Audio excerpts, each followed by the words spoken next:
What is up, everybody, and welcome back to the driveway, where this week the boys and girls at Toyota have finally sent us over what to me is undeniably the most beautiful version yet of their best-selling sedan of all time. This week we're going to take a look at and drive the 2019 Toyota Camry.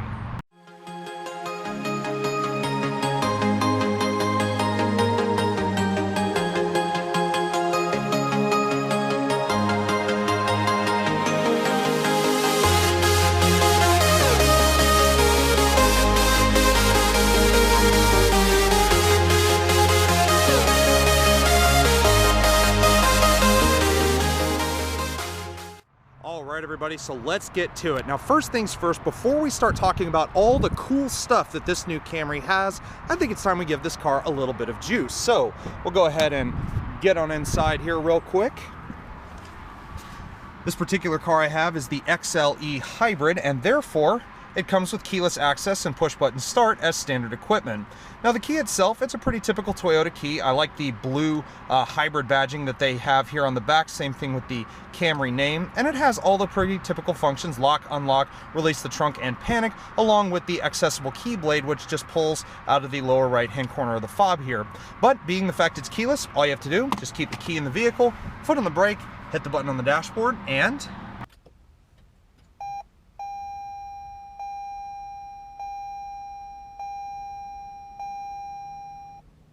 so now that we got this thing running, let's talk about what I feel is one of the Camry's best assets, and that is its design. This car doesn't look like any other Camry that's come before it, and really, to me again, it is the most beautiful design of this car that has ever come to be. Now the XLE Hybrid that I've got here is not bad, but there are a couple of things that I'm not really a fan of, and one of them is quite large, and I'm pretty sure most of you guys can guess what that is. It is the grille. I mean, I tested the 2019 Avalon recently, and the grille on that thing was just like this. It's absolutely huge. But then again, this being the hybrid model, this one does serve a purpose because it allows this car to get almost 50 miles per gallon on the highway, and you also have things here like active grille shutters as well.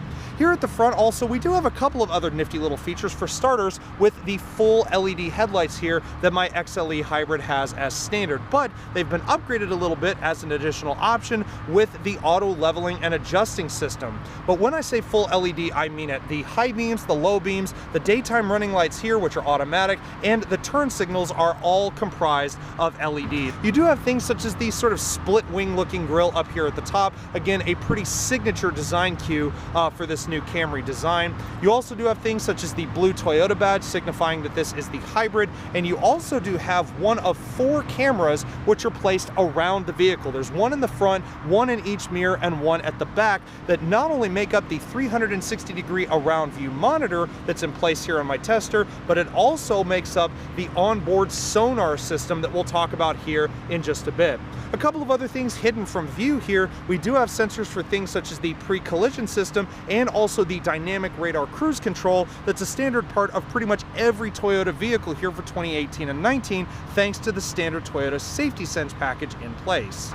Now when you look at it from the side, the Camry certainly does seem like it has grown quite a bit compared to some of its predecessors, and the numbers on paper certainly back that up.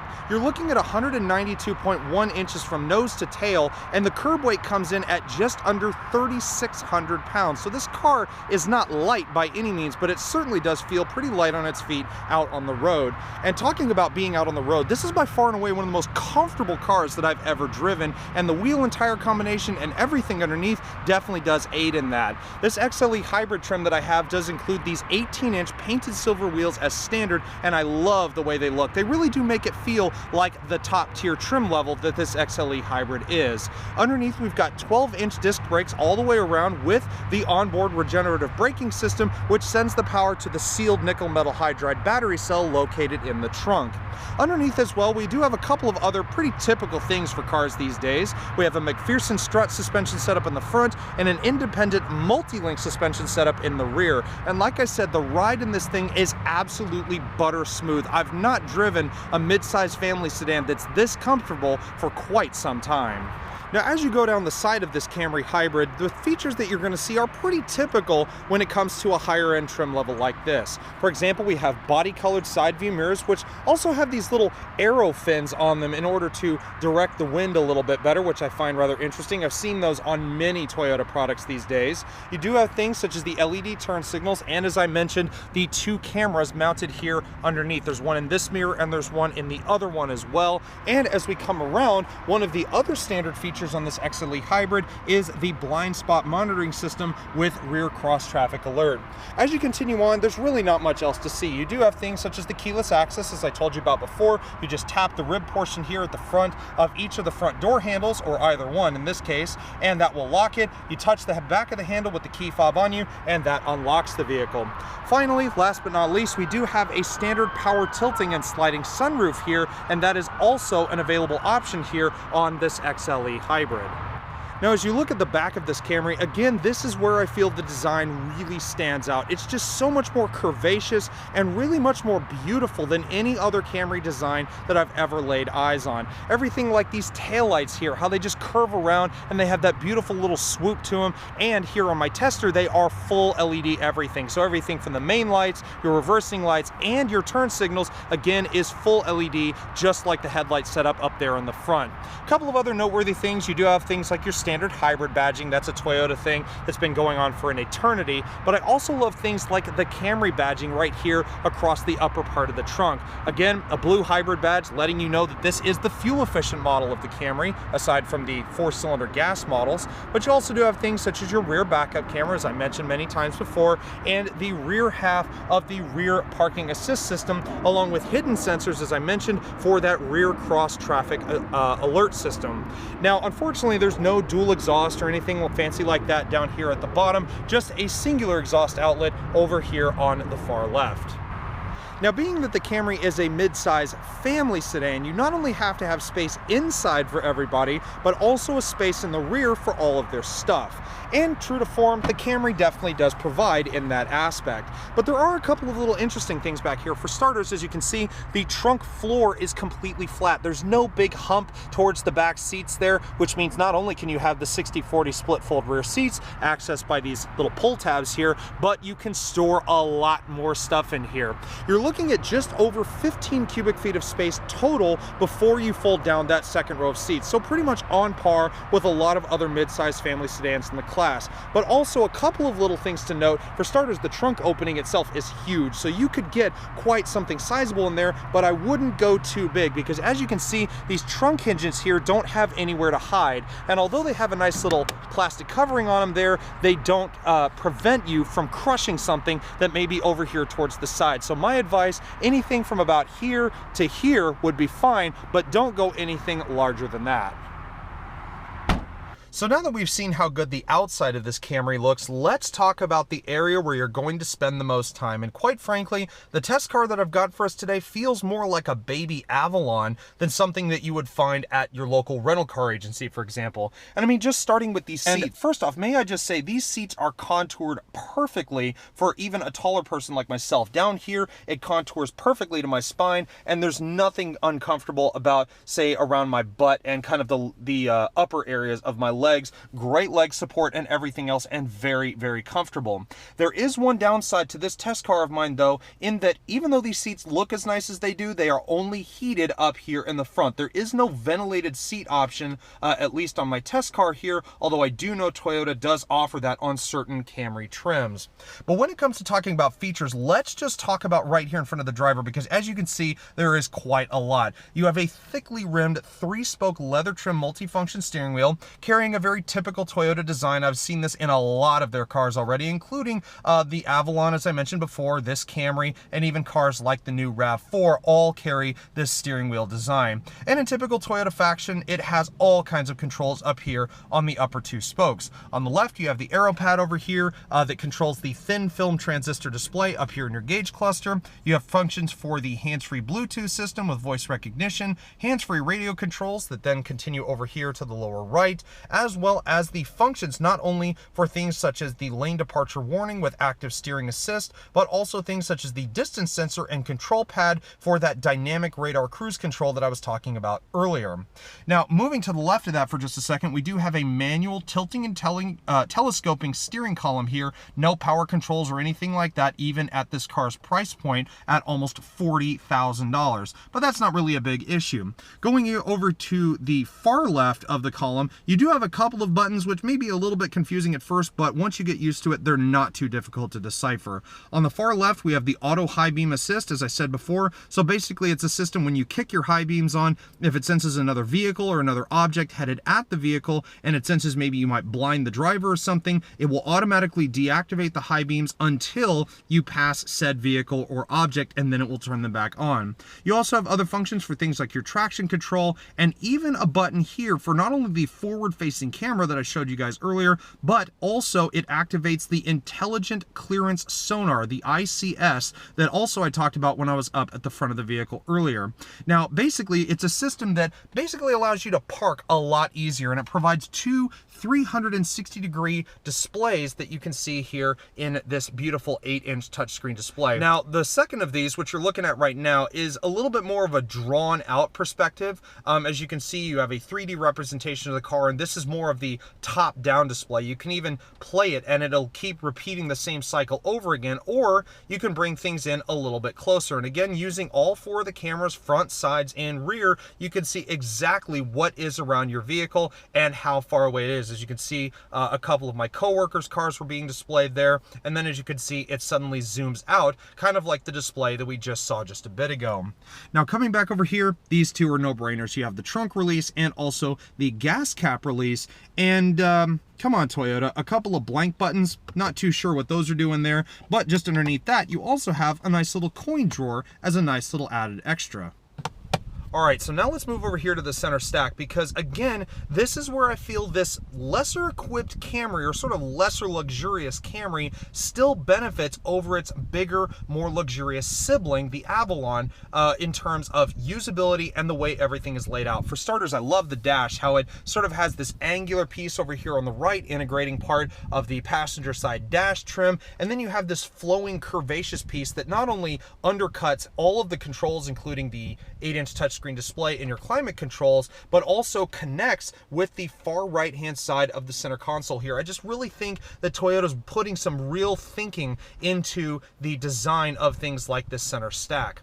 But the one thing that I will touch on is that it feels a lot more usable compared to the Avalon. I mentioned a quote from James May from Top Gear a while back when I was reviewing the Avalon, talking about how you needed fingers like cocktail sticks to operate any of this, but in here it is simply not the case. All the buttons are much larger, much easier to use, and even things like the climate control station, even though the buttons are slightly on the small side, it still feels a lot easier to use compared to its much larger sibling.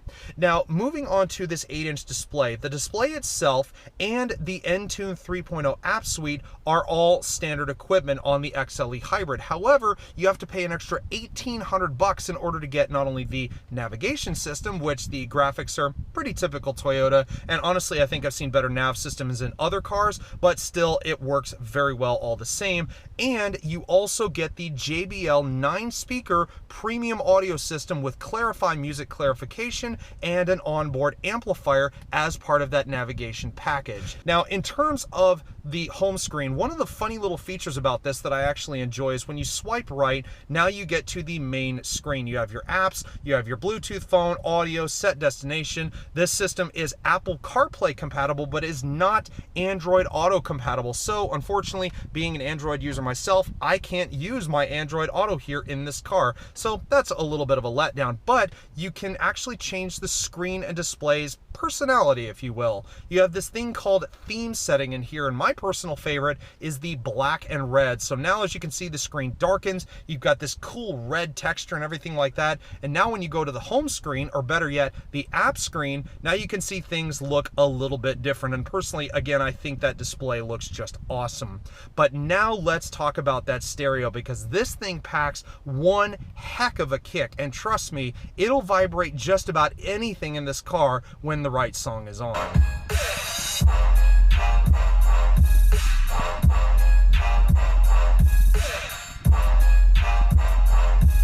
So just before we move on, there are a couple of other things within this infotainment system that I wanted to make mention of. First off, we do have the typical rear view camera with the split screen. So you have the 360-degree around view monitor over here on the right, and you have your standard backup camera over here on the left. A couple of things about that: you can change the guidance lines here. So these are the standard ones. You can have it to where it shows dimensionally where you're going, or you just have the reversing red line sensor back here on the back. But you can also change it to have just a wide-angle lens camera, or you can actually have a full screen standard view camera at the same time. And again, you can toggle the guidance lines as you go along. But one of the interesting things is, as I mentioned, there is a forward-facing camera on this car as well with an automatic setting. So I just put the car in drive here. And as you can see, with the automatic setting on, the moment you put it in drive, now you're looking out the front of the car with the 360-degree monitor over on the right at the same time. But this camera only works up to certain speeds. So once you stray over, say, I think it's like 5 or 10 miles an hour, this camera goes away and you suddenly go back to this view, just your standard navigation screen or whatever screen you had it set at before. But continuing on from that, like I mentioned, this car does come standard with the dual zone climate control system, and the station itself, it's very, very simple. No anything excessive or anything like that. The only thing I found rather interesting is the placement of the defroster buttons just way out on the far edges of the station itself. So you have your front defroster over here and your heated exterior mirrors and rear defroster over here on the far right. Everything else is pretty self-explanatory. You have your dual temperature controls on either side of the display screen here in the middle. We have off, we have fan speeds, we have climate zones here. We have the ability to turn on or off the air conditioning recycling, and also just introducing the AC at the same time, not to mention the ability to synchronize the AC at the same time. So if I have it in sync mode, they'll both work at the same time, but if I turn that off, you can operate them independent of each other.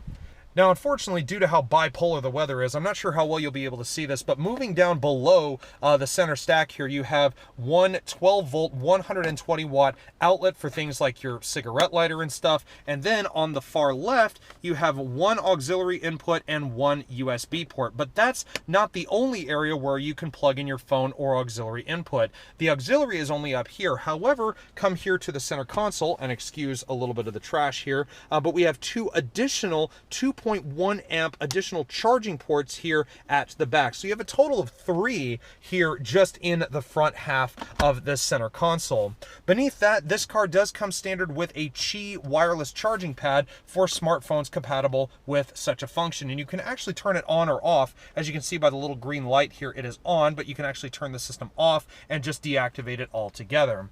As you come back, we have the shift selector for the electronic CVT. And I'll talk about this more in the driving portion, but I'm just going to say I'm not a fan of CVTs. I really don't like the way they drive. I know Toyota's been honing and developing their eCVT system, but here in this hybrid, it just doesn't float my boat. But it has all the typical things: park, reverse, neutral drive, as I showed you the backup camera and forward cameras earlier.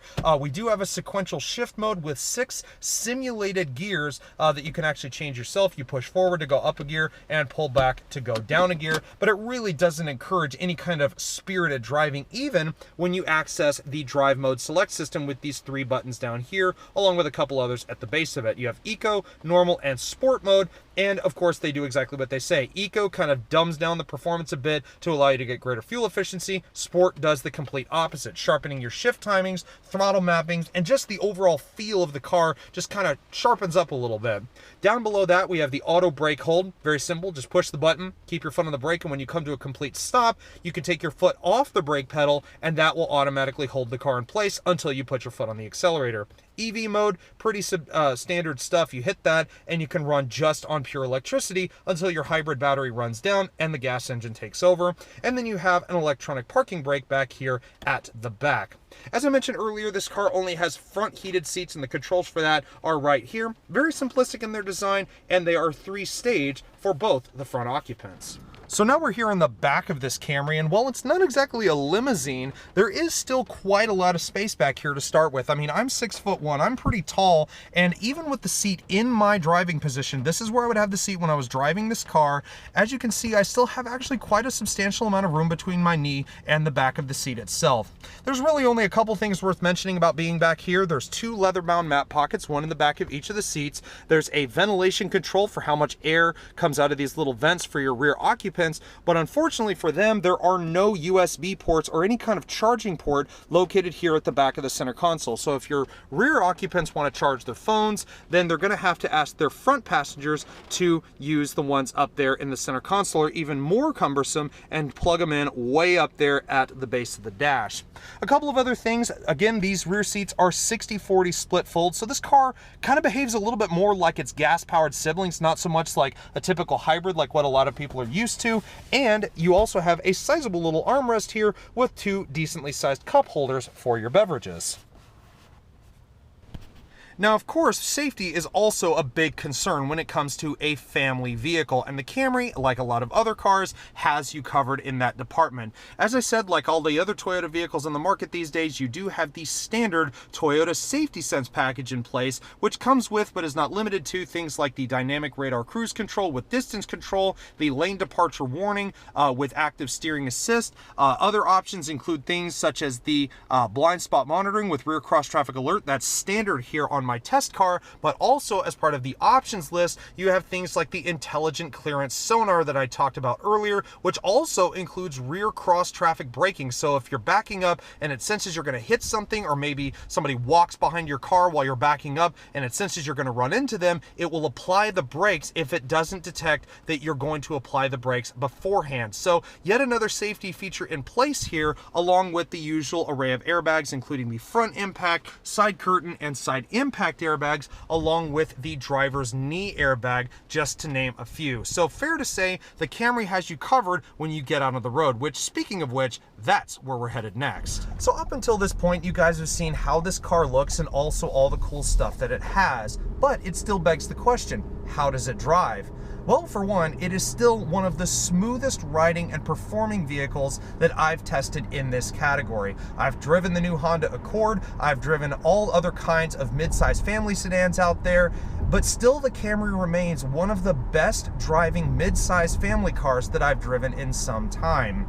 But there's one thing that still gets me, and that is the hybrid part. Hybrids really are not my forte when it comes to my favorite vehicles to be out on the road in. I mean, yes, they're very fuel efficient, and this new Camry hybrid is no exception. The XLE that I'm driving right now gets 44 miles per gallon in the city and 47 miles per gallon on the highway, and it uses Toyota's new 2.5-liter dynamic force 4-cylinder engine equipped with things such as their new D4S direct and port fuel injection system.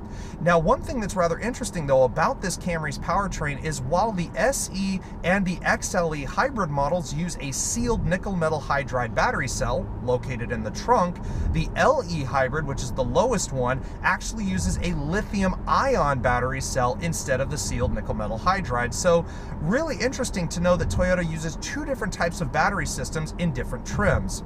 Now, all together with the battery cell, the electric motors, and the 4-cylinder engine in the front with this CVT transmission in the middle, you're looking at a total system output of 208 net horsepower. That is the combined power output between the battery, the engine, and everything else.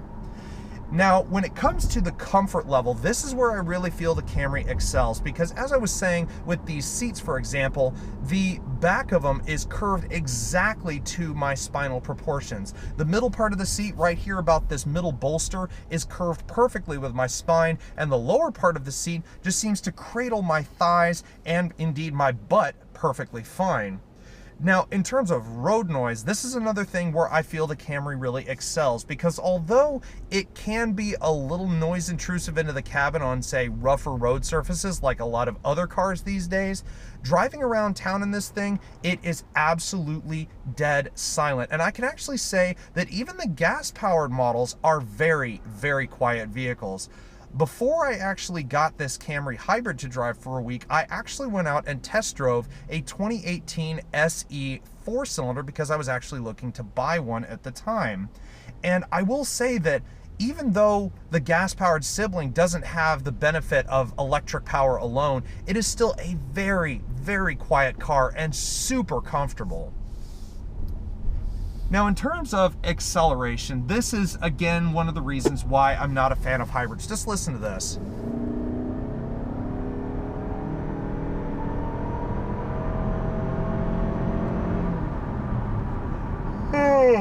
I mean, it sounds like a decent engine, but to your senses, at least as a car enthusiast like me, I'm waiting to hear that transmission change gear, but instead, all I do is hear it go up to the red line, and it just sits there. And it's not exactly the greatest sounding motor or the greatest sounding powertrain that I've ever heard in my life. That being said, though, it still does actually feel a little bit on the sprightly side, and I'm just in eco mode right now. I haven't even put it in sport mode yet, but when you put it in sport mode, it feels like it wakes up a little bit. It feels like it gives you just that extra little punch that you need to get you up and going. Now, I say this because when I tested, again, making another comparison to this car's bigger sibling, when I tested the bigger Avalon, it actually felt a little quicker than this car. It felt like it had just that little bit of an extra punch to get you off the line. But nevertheless, for only having 208 total system horsepower, this car can move down the road pretty darn nicely. Now, on the flip side, being an enthusiast, it's not really what you would call good at handling corners. Not only because of the weight, but because it's not a sports car. It's not meant to be a canyon carver. So the steering is very numb and responsive enough, definitely, but very loose and comfortable in your hands, and it's exactly what you would expect a sort of more luxury-aimed version of a mid-sized family sedan to be. So final impressions on this car before we give it back to Toyota today, I just have to say, I still love the Camry for what it is. I'll be honest, a few years ago, I probably never would have bought one of these things. I wouldn't have even looked at it. But ever since this car was launched just a year or so ago at one of the major auto shows, for example, I just fell in love with it. It was just such a beautiful design. It's such a far departure from any other car I'd ever seen from Toyota's best seller. Now, on that note, this car is actually still not Toyota's best seller. That title now belongs to the RAV4, but Toyota still sells enough of these to make ends meet. I mean, they're selling like 300,000 of these in a single year, which I think is incredible numbers for a mid-sized family car.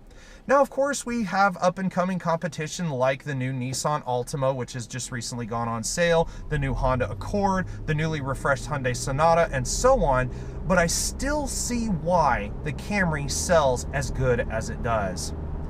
Well, guys, that about wraps it up for this review of the 2019 Camry Hybrid, and I hope you guys have enjoyed it, and if you have, please do give this video a thumbs up, and also be sure to click that subscribe button down below for many more videos like this and more to come in the future. But in the end, a huge thanks goes out to the folks at Toyota USA once again for providing us with another wonderful vehicle to drive for an entire week. But in the end, guys, I hope you enjoyed the review and drive, and I will see y'all next time. Take care, everybody, and stay safe.